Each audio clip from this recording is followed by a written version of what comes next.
Assalamualaikum warahmatullahi wabarakatuh. Salam sejahtera bagi kita semua. Alhamdulillah pada siang hari ini, pagi hari ini, sore hari ini, malam hari ini kita bisa bertemu kembali dalam situasi COVID pandemik. Mudah-mudahan kita semua diberikan kekuatan, kesehatan, dan mampu selamat sampai COVID-19 ini selesai. Baik, pada kesempatan saat ini saya akan menjelaskan tentang topik lanjutan di chapter 5 atau di bab 5, yaitu tentang intercompany profit from inventory transfer. Nah, topik ini merupakan topik spesial, topik khusus dalam mata kuliah akuntansi kelanjutan yang merupakan topik yang sedikit lebih rumit dibandingkan dengan topik-topik sebelumnya. Mungkin saya harus mengulang sedikit tentang topik-topik yang sudah kita pelajari di chapter 1 sampai dengan chapter 4, khususnya di chapter 4. Di chapter 4 kita belajar bagaimana memahami teknik penyusunan laporan konsolidasian. Nah, mungkin Anda semua sudah paham sebetulnya. Apa itu laporan konsolidasian? Laporan konsolidasian itu adalah laporan yang disusun atau yang dibuat oleh induk perusahaan yang menggambarkan posisi keuangan, laporan kinerja, dan arus kas hasil gabungan dari induk perusahaan dan anak-anak perusahaannya dianggap sebagai satu entitas konsolidasian. Dalam konteks ini menunjukkan satu entitas berarti induk dan anak dianggap satu. Induk anak dan anak-anak perusahaan dianggap satu kesatuan. Nah, kalau dalam sudut pandang terpisah, kita lihat bahwa sebetulnya induk dan anak itu adalah perusahaan yang berbeda. Perusahaan yang berdiri sendiri, perusahaan yang mandiri, masing-masing melaksanakan operasi bisnisnya, ya. Masing-masing melaksanakan operasi bisnisnya. Namun, di akhir tahun, sebagai satu bagian pertanggungjawaban dari induk perusahaan terhadap seluruh investasi yang dilakukan dalam saham di perusahaan anak, maka induk perusahaan memiliki kewajiban menyusun laporan konsolidasian. Ini menunjukkan bahwa anak-anak perusahaan tersebut adalah bagian dari induk perusahaan. Ya. Anda mungkin sudah mempelajari teknik penyusunan laporan konsolidasian yang sudah dibahas di bab 4. Ya. Sebetulnya dari sudut pandang sebagai satu entitas, maka transaksi-transaksi yang sifatnya timbal balik dalam penyusunan laporan konsolidasian harus dieliminasi, harus dihapuskan. Apa yang timbal balik di sini? Yang timbal balik di sini adalah misalkan dalam pencatatan induk perusahaan ada akun yang namanya akun investasi saham pada anak perusahaan. Akun investasi saham ini sifatnya timbal balik dengan apa? Dengan kepemilikan ekuitas yang ada di anak perusahaan. Ya, sehingga pada saat dikonsolidasi, maka akun ini harus dieliminasi. Dieliminasi itu berarti tinggal dihapuskan. Kalau investasi itu kan bagian dari aset ya. Jadi kalau bagian dari aset, maka pada saat dihapuskan, berarti investasi harus dikreditkan, gitu ya. Debitnya apa? Debitnya adalah ekuitas yang dimiliki di anak perusahaan. Ekuitas itu kan ada common stock, saham biasa, mungkin ada premium saham atau additional paid in capital, atau ada return earning atau saldo laba. Nah, tiga akun ini harus didebitkan. Karena dalam catatan anak perusahaan, akun ini adalah akun di sebelah kredit. Maka pada saat dieliminasi, Debitnya adalah common stock, mungkin ada premium stock, mungkin juga ada return earning. Kreditnya adalah investasi. Ini sudah jelas mungkin ya. Jadi sudah dibahas di bab 4. Nah, sekarang kita akan lanjut.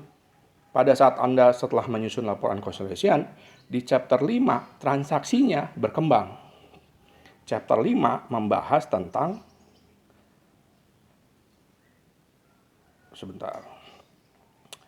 Chapter 5 membahas tentang intercompany profit transaction from inventory. Dari definisinya, intercompany profit berarti ini profit dari transaksi antar perusahaan. Profit yang terjadi atau profit yang timbul dari transaksi antar perusahaan. Transaksi apa? Inventory, yaitu transaksi penjualan persediaan. Oke, jadi supaya mudahnya Anda bayangkan seperti ini. Transaksi ini sangat lumrah terjadi ya. Transaksi antara induk dan anak itu sangat macam-macam, sangat mungkin macam-macam terjadi. Salah satunya adalah mungkin saja terjadi yang namanya penjualan barang dagangan atau persediaan, baik dari induk menjual barang dagangannya ke anak atau sebaliknya, dari anak menjual barang dagangannya ke induk. Jadi dari sudut pandang terpisah, transaksi ini biasa. Kenapa biasa? Karena tadi sudah saya jelaskan, induk dan anak adalah entitas yang terpisah, entitas yang mandiri, entitas yang berdiri sendiri. Ya, sehingga pada saat terjadi transaksi ini lumrah. Ya, karena terpisah. Ya. Misalkan nih, PT Telkomsel dan PT Telkom itu dua perusahaan yang berbeda. Mungkin saja terjadi penjualan kan antar Telkom ke PT Telkomsel atau sebaliknya dari Telkomsel ke PT Telkom. Ini lumrah terjadi karena ini dua entitas yang berbeda, dua entitas yang berdiri sendiri. Nah, dalam konteks persediaan berarti transaksi yang dijualnya apa? Barang dagangan. Ya, persediaan. Jadi pada saat terjadi penjualan, maka entitas penjual akan mengakui adanya laba. Karena mungkin yang namanya penjualan kan harus ada untungnya gitu ya, harus ada labanya. Gitu. Jadi pada saat misalkan induk perusahaan menjual barang dagangan ke anak perusahaan, tentunya induk perusahaan akan menaikkan nilai penjualannya di atas harga perolehannya. Ya, misalkan harga perolehan atau harga perolehan barang dagangan, misalkan apa? Induknya menjual ini mouse. Mouse ini bagi induk adalah barang dagangan. Harganya misalkan 20.000. Ya. Mouse ini kemudian dijual ke anak perusahaan dengan harga 25.000. Ya, harga perolehannya berapa tadi? 20.000 ya, dijual 25.000. Berarti induk perusahaan akan mengakui adanya laba ya sebesar berapa? 5.000 kan? Oke, paham ya? Jadi transaksi normal aja biasa ya. Dijual ke anak perusahaan. Harganya 25.000, ada labanya. Laba ini akan diakui oleh induk perusahaan sebesar 5.000. Ya, 25.000 kan dari 20.000. Boleh diakui? Ya diakui. Sebagai entitas terpisah. Karena induk adalah entitas yang berdiri sendiri. Ya, entitas penjual. Dia akui 5.000 ini sebagai labanya, keuntungan.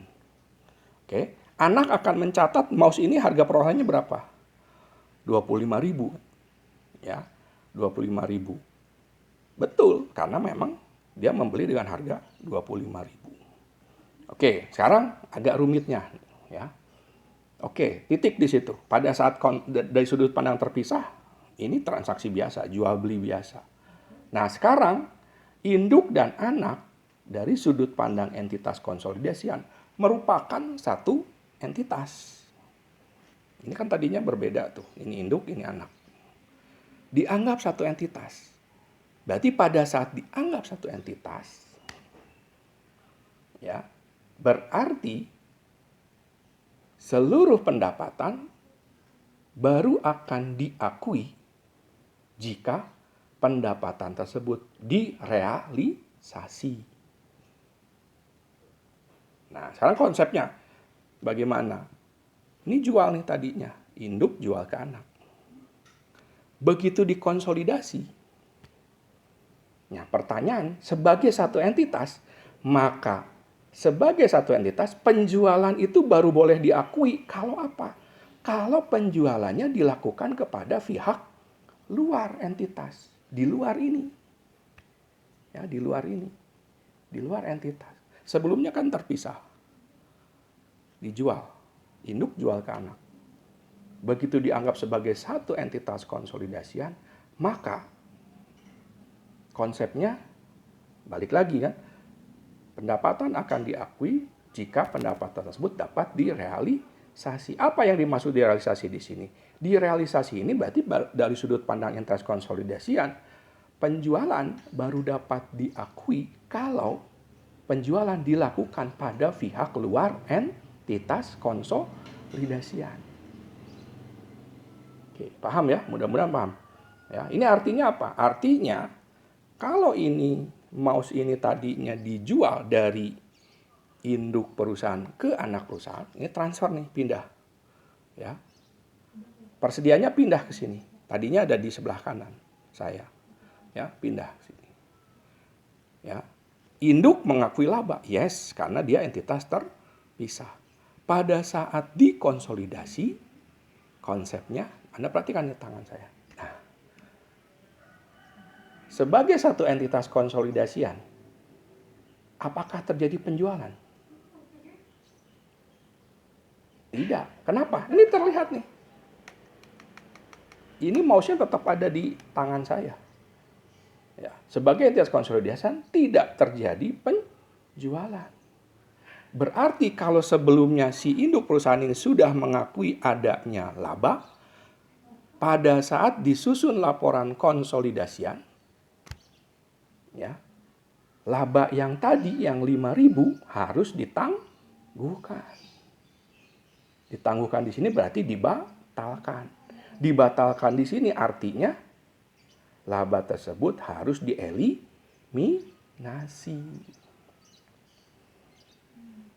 Paham? Oke.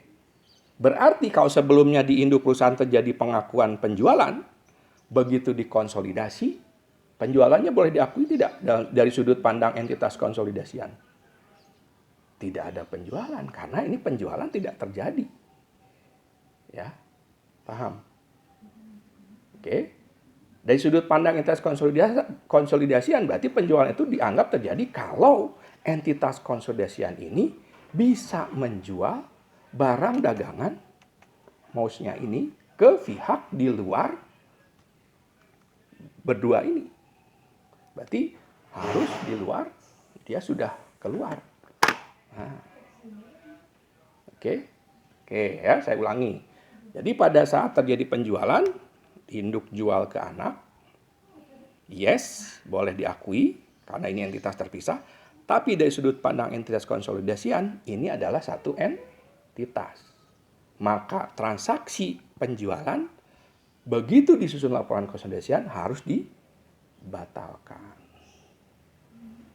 Ya, jurnal pembatalannya ya tinggal sales itu kan sebelah kredit kan. Jadi pembatalan ya tinggal debitkan. Ya, apalagi. Nah, sekarang di sini lihat. Harga pokoknya tadi bagi si ini berapa? 25.000. Betul, karena dia belinya 25.000. Tapi dari sudut pandang entitas konsolidasian, harga pokoknya adalah hanya 20.000. Ya, berarti pembatalan kreditnya adalah cost of sales 20.000. Ya. Terus apa yang dibatalkan? Yang dibatalkan adalah laba. Labanya ya tinggal Anda batalkan. Anda lihat nanti silakan lihat di PowerPoint saya. Tinggal Anda batalkan. Berarti cost of sales debit 5.000, kreditnya Anda perhatikan tadi. Bagi anak perusahaan nilai persediaan yang dicatat oleh dia adalah sebesar 25.000. Betul, tapi begitu dikonsolidasi, nilai persediaan harus dikembalikan ke harga perolehan awal yang diakui oleh induk perusahaan sebesar 20.000. Berarti dibatalkan berapa? Diturunkan berapa? 5.000. Ya, berarti pembatalan labanya debit cost of sales 5.000, kreditnya inventory. Ya, sebesar 5.000. Jadi dengan jurnal yang kedua ini, jurnal ini akan menurunkan nilai persediaan ini ke nilai awalnya sebesar 20.000. Mudah-mudahan paham ya Anda. Ya. Jadi konsepnya seperti itu. Mudah sebetulnya ya. Cuma Anda harus punya logika. Nah, Anda bisa membayangkan transaksi yang tadinya berbeda, dua entitas yang berbeda dianggap satu entitas.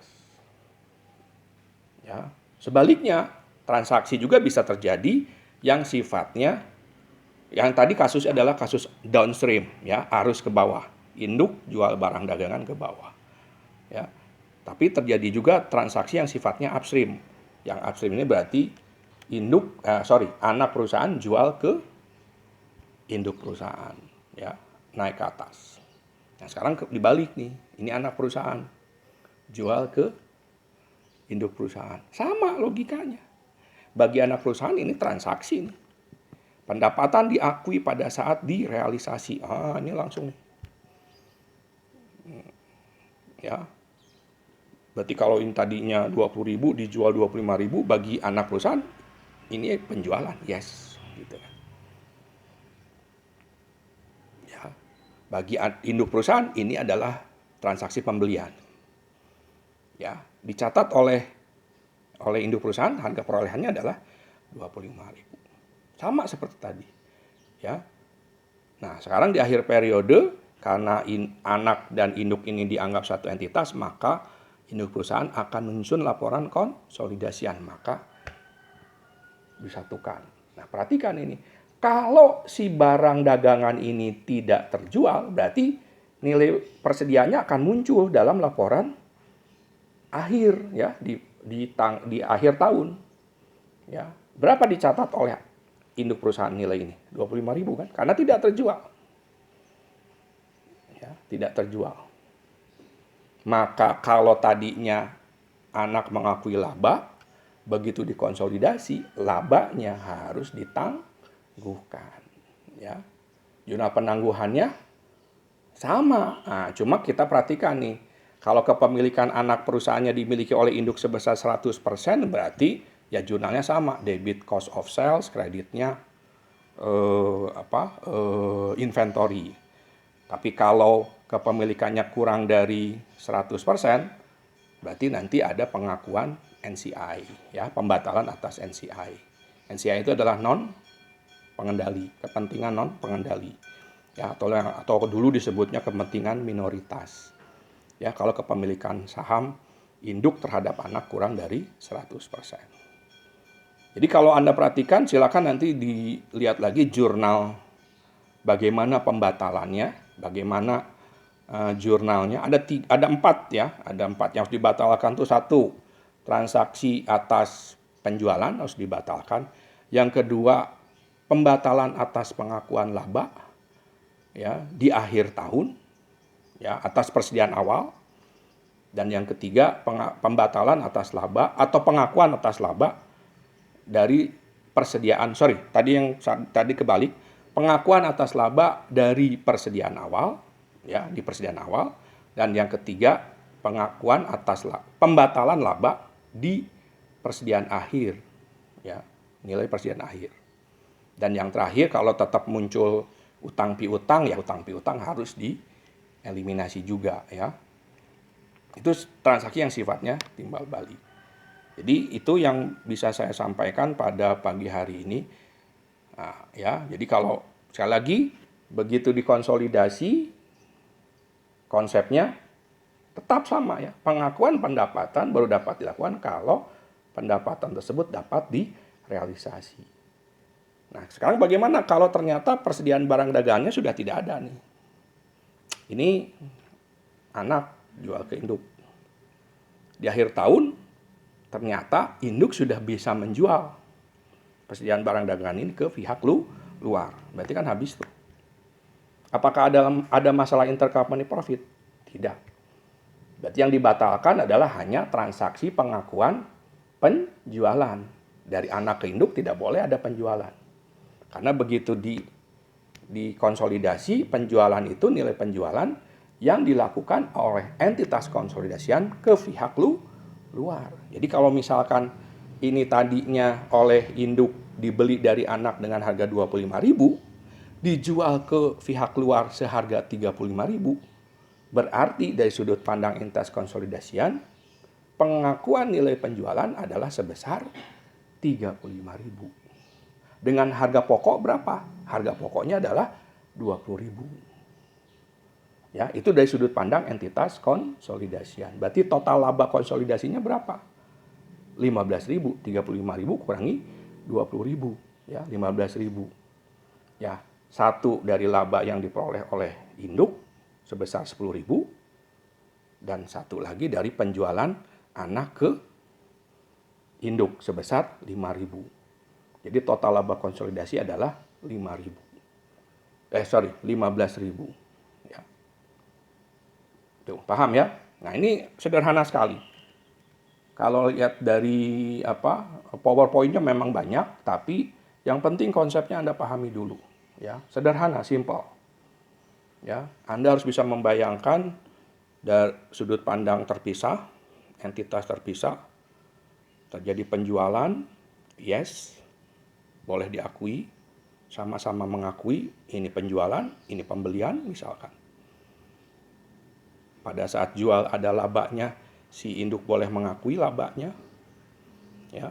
Tapi begitu dikonsolidasi, lihat apakah barang tersebut terjual belum kepada pihak luar. Kalau belum, berarti laba yang tadi sudah terlanjur diakui di sudut pandang entitas konsolidasian, laba tersebut harus ditangguhkan. Oke. Sampai kapan ditangguhkan? Sampai barang dagangan tersebut berhasil dijual ke pihak luar. Jadi kalau tahun sekarang tidak bisa menjual, ya tangguhkan dulu. Tahun depan, ya tangguhkan lagi kalau belum bisa terjual. Ya. Kalau tahun depan lagi masih belum terjual, ya berarti entitas pembelinya nih, bisa anak bisa induk ini tidak mampu menjual kan. Nah, ini udah tidak layak. Ya, artinya ya ngapain tuh menjual ke anak kalau ternyata anak tidak bisa jual ke pihak luar. Ya.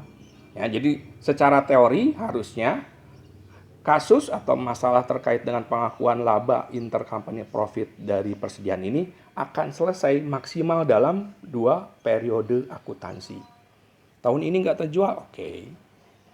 Tahun depan, oke lah. Ya. Tapi kalau sampai tahun ketiga nggak mungkin, berarti bodoh nih yang entitas pembelinya. Ya. Masa nggak bisa jual barang dagangan? Ya. Harusnya kan yang namanya barang dagangan perputarannya cepat. Ya, gitu. Jadi paling lama 2 periode selesai. Ya. Paling tidak 1 periode lah, masalah ini akan selalu menggantung. Periode kedua selesai barang dagang. Ya. Silakan nanti Anda baca lagi ininya apa, PowerPoint-nya. Saya sudah kasusnya sudah ada, ya. Saya pikir sudah cukup jelas. Tinggal Anda pelajari pelan-pelan, baca pelan-pelan. Ya. Kalau masih bingung, silahkan Anda tanya dalam forum diskusi. Ya, ikuti pelan-pelan. Saya anggap kalau Anda benar-benar bisa